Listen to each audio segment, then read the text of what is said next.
good, everybody? I'm Brandon. Today I'm doing a video from Touchdown Central. This video right here is titled Ban Touchdown Celebrations in the NFL.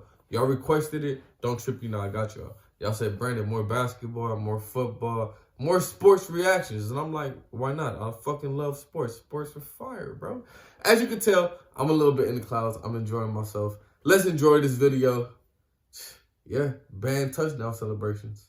Throughout NFL history, some players took touchdown celebrations a little too far and got some ridiculous fines that you won't believe. With touchdown celebrations playing a huge role in today's league, some players like Chad Johnson would constantly put on a show for fans after scoring, where he pretty much became known for his unique after-touchdown ways. With Chad Johnson constantly doing strange, outrageous celebrations, some cost him some unreal money, so it made some people wonder if what he was doing was worth it, but in the end, Chad did whatever he wanted, and he did let the fines pull him back anytime he got a chance. In 2005, Chad was fined $5,000 for a celebration he did after catching a 54-yard touchdown against the Ravens. $5,000? For excessive and prolonged celebrating. After the touchdown, Chad grabbed one of the corner pylons and used it as a golf club to putt the football, which, according to the NFL, was uncalled for. Another celebration he had in the 2005 season was after catching a 68-yard bomb from Carson Palmer, and after the catch, Chad ran to the sidelines and got the attention of the camera crew, who followed him over to the cheerleaders, and suddenly, he peeled off his helmet, got down on one knee, and took the hand of a Bengals cheerleader and fake proposed marriage to her. After the game, Chad was asked about the fake proposal, and he said, "I should have proposed for real if I knew I was going to get that much attention. I had it arranged with the entire Bengals team. They practice on Tuesdays, and on Tuesdays, I'm here watching film. I saw them, and I told the captain, this is what I want to do. I told her about the celebration. I said, make sure you tell the entire team so whoever's in the arena, no matter what side of the field I score on, somebody would be there." So they all knew. It was cool. Although Chad didn't receive a fine, he was bashed by the league, and many non-fans who thought the celebration was degrading and disrespectful to the cheerleader, but this is just the beginning for Johnson. Right before Christmas in 2000...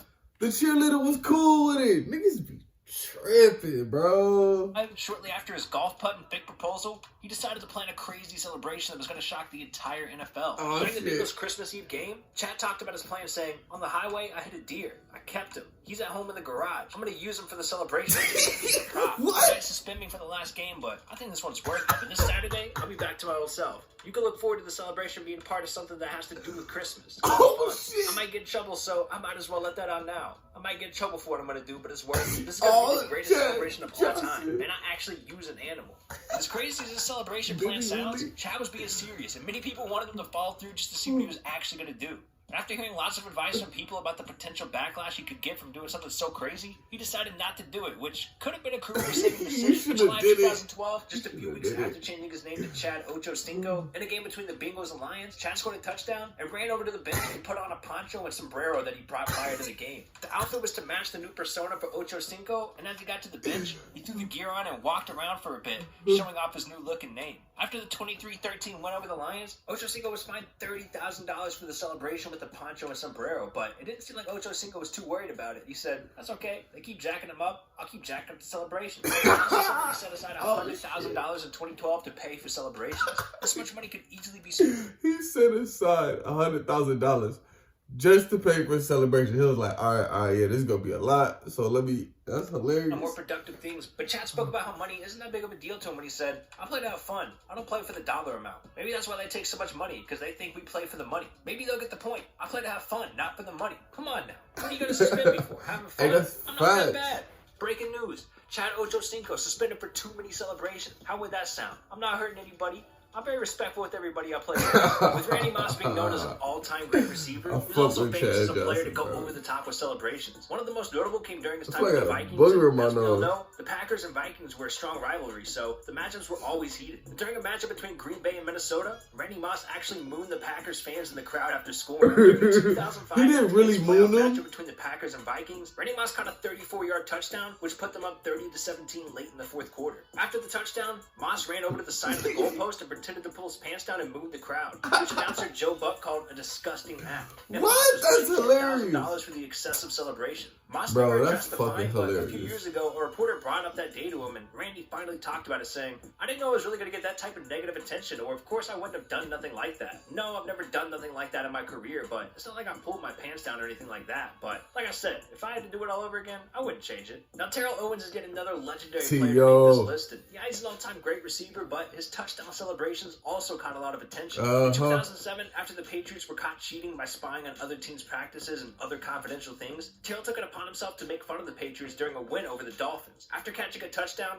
T.O. hid behind the goalpost and pretended to act like he was spying on the other team. The main reason he was spying was for using the ball as a prop, and as well as the NFL finding out that he pre-planned the celebration in hopes that he would score a touchdown. Owens was fined $7,500 for his celebration, making fun of the Patriots, and after receiving a fine, Owens talked about it and said, "It wasn't even the fact that I used the goalpost as a prop. They said I used the ball. It's kind of hard to understand the rules. It's like you can't do nothing no more. Dude, it's like they're trying to find any way to take the fun out of the game. So I'm kind of limited right now as far as what I can do. Nothing's worth getting a fine for it." And just a few months after his fine imitating the Patriots spying scandal, Owens was fined again for yet another celebration that he did during a game against the Eagles. After catching a touchdown, Owens whipped out a personalized towel that he had made and started waving it around, which violated the league's rules for promoting anything other than NFL licensed gear. Oh my a $10,000 fine for waving his towel around after the touchdown, and when he found out he was being fined, he said, "Stuff like that. People try to make a big deal out of it. It's not any different than Chad Johnson going to the sidelines and taking out a coat. Well, I was a little towel, and now they want to make that into a big deal." That is crazy. Now, back in 2012, the NFL decided to put a ban on any player using the football as a prop in celebration, and some of that stemmed from Chad Johnson or Ocho Cinco, who's often used the football as a prop every time he scored a touchdown. In 2014, the NFL then put a separate ban on a certain celebration that they believed was getting out of hand. Thanks to tight end Jimmy Graham, who was still on the Saints back then,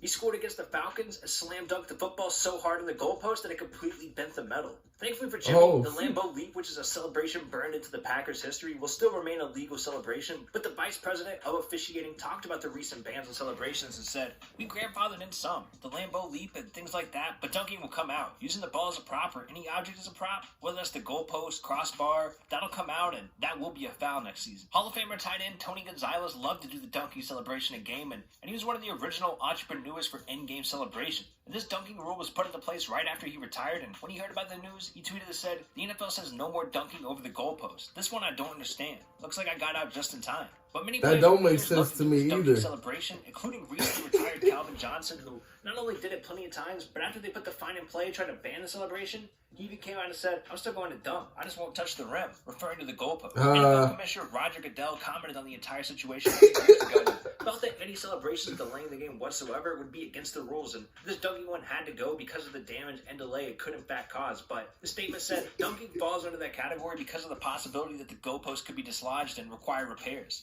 It also violates a rule that remains in place, using the goalpost as a prop. That's largely why it was banned in 2014, after being popularized by tight end Tony Gonzalez and Jimmy Graham. Other than Calvin Johnson, Jimmy Graham, and Tony Gonzalez, we've seen many players attempt this over the years, including Donald Penn, the legendary Drew Brees, and even Devontae Adams, who threw down a one-of-a-kind 360 version of the celebration. Now, with Nate Burleson always wearing his emotions on his sleeve, he got a hefty fine for wearing an undershirt and showing it off during the game. In a Sunday afternoon game at Ford Field in Detroit, Nate Burleson came out of the locker room for a pregame and was spotted lifting up his jersey, which underneath it had a white shirt with black writing. Nobody in the stands or was able to read what it said until he stopped, and everyone saw it said, "What up, doe?" Not only did the police code for wearing shirts that represent something other than the NFL or the Lions, but during the game, he caught a touchdown and quickly punted the ball into the stands, so the NFL ended up fining Nate $15,000 for breaking the code, as well as breaking the rules for excessive celebration. Nate spoke about his actions and said, "It was spontaneous. I didn't plan it. I was very apologetic afterwards. I ran over to the head coach, to the offensive coordinator, to the special teams coach, and to the special teams guys apologizing for putting the team in that position."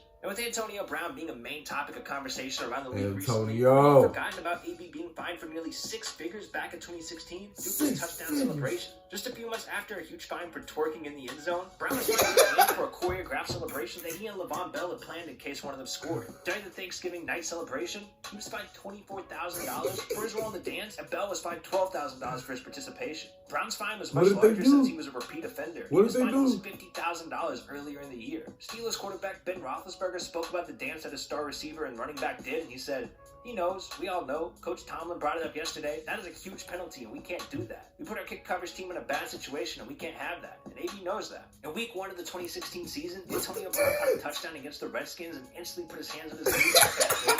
Not only did it shock the fan base in Washington, but it also stunned the ref right there, who instantly threw a flag for unsportsmanlike conduct. Brown was eventually fined $15,000 for his dance in the end zone, but when he caught up with ESPN to talk about the fine, he said money is nothing to a boss. The NFL released a statement about Brown's twerking considered a sexual act when they said, we're going to send a tape out in the next week or so to clarify some of these things, but the key is, if it's a gesture that either mimics a violent act, that's something with a firearm or a bow and arrow, or sexually suggestive acts, those are unsportsmanlike conduct. Wow. That's something that the officials will flag. That's direct from the competition committee. That's something that we're going to try to be as consistent as possible. That exact situation also led to another fine for another reason during the twerking moment. Apparently his cleats were also against league rules at the time, and he was fined over $9,000 for the blue cleats that he was spotted in that night. But AV is no stranger to ridiculous fines, and he's been forced to pay up to $40,000, $50,000 for skipping media days and team practices, but with him being worth over $25 million, he can easily afford any fine that comes his way at this point. So I say let the celebrations go, man. It's just having fun. Bro, Chacho.